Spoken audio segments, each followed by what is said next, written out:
আজকে ছিল রাশির বান্ধবীর জন্মদিন, তাই আমরা চলে গেলাম ড্যাং ড্যাং করে নিমন্ত্রণ খেতে। এখানে এসেই প্রথমে কেকের চারপাশটা ফুল দিয়ে সাজানো হচ্ছিল, আর তারপর শুরু হলো আশীর্বাদের পালা।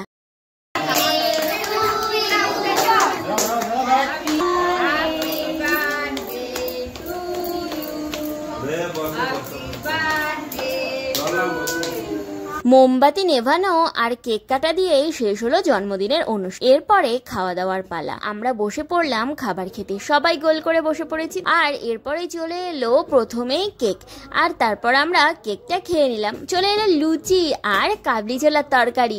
খেতে কার না মজা লাগে, খেতে তো বেশ লাগে। তারপর আমি শুরু করে দিলাম গপ গপ করে খাওয়া। প্রথমেই লুচি আর কাবলি ছোলার তরকারি দিয়ে শুরু করলাম খাওয়া দাওয়া। আর অনুষ্ঠানটা ছিল একদম আমাদের বাড়ির পাশে। এরপর দেখো চলে এলো চিকেন কারি। চিকেন কারি দিয়ে লুচি খেয়ে নিলাম, আর খেতে ফাটাফাটি লাগছিল।